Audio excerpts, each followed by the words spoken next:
Many women appeared on national television in the 1980s, 1990s, and early 2000s to complain about how awful their husbands were. And a nice guy was what they really want.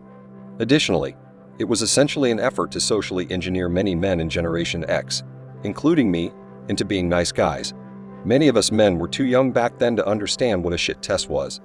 As a result, we did not consider the underlying motivations of women when we heard them talk, but rather took their words at face value. I wasn't old enough to understand what a dump test was.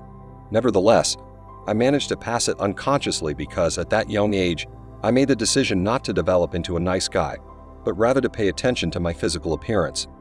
I would communicate my values and beliefs through the way I looked and dressed. Women will make an exception for nice people if they have other desirable physical or material characteristics, may have been what I instinctively understood. If they appear well-groomed, have attractive bodies, or perhaps had a lot of money. For many males, there is frequently a mismatch between being nice and looking nice, or a communication problem.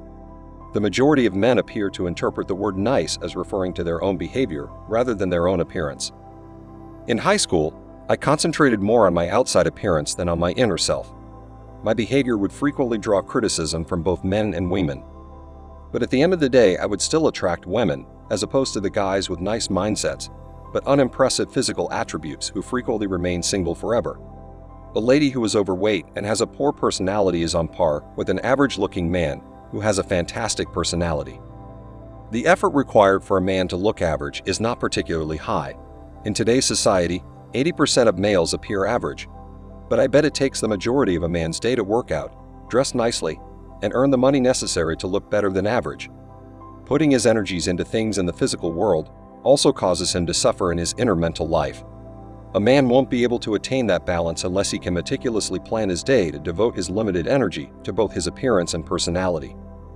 However, guys going their own way can focus on leading full and fulfilling inner lives if they decide to remain unmarried. Those who continue to date and look for companionship and sex likely need to work on both. Additionally, I think that some women misunderstand what a nice guy is and receive conflicting messages, just as some men may not realize that being nice to women frequently involves women putting them through shit tests. Some women are unaware that the directives coming from the board collective are similar to those being issued to them. Due to this, many women experience issues in their romantic relationships. If women in China don't have the intelligence to understand what a nice guy really means to a woman's mind, they may try to convert a perfectly nice man who appears successful and attractive on the outside into a sappy man because they are misinterpreting what other women and culture are saying in general. In one of my past relationships, I used to be a guy who spoke his mind, would exercise, and dressed well, but my inner life suffered because, for a long time, I defined my identity primarily on my external appearance, the amount of money I made, and how I appeared. I defined it based on the opinions of others rather than on my own views of the world. My ex convinced me to start focusing on my inner self and attend therapy so that I would act better when we were out in public with her and her friends. And now that I think about it, I think she felt embarrassed of my impulsive and uncontrolled behavior since it made her uncomfortable around her friends while I was with her. I, therefore, began focusing more on being a pleasant guy and less on how I looked from the outside, and I began to define myself rather than having the outside world define me.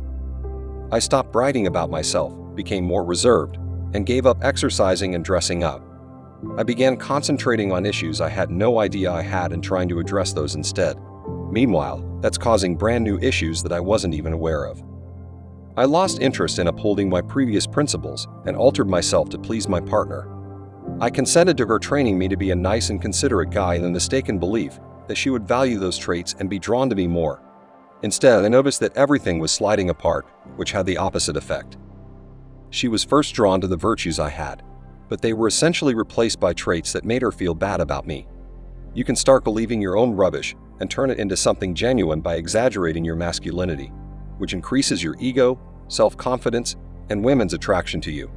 Your success can also become a self-fulfilling prophecy since people are drawn to confident people.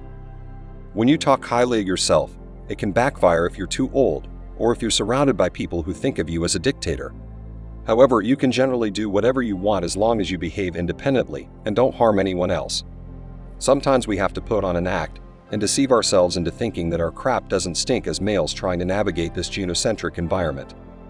If we can accomplish that, we will escape the category of nice guys finish last and be able to portray an entirely new persona to a large number of women who are unaware of our affluent inner lives in addition to our outward displays of wealth. Women, on the other hand, are more inclined to place a higher emphasis on their outside appearance than their inner selves. That is one of the grim and terrifying realities of our world. Anyway, that's all for today. Don't forget to like, comment, and subscribe to my channel. It motivates me to create more content for you. See you next time. Cheers.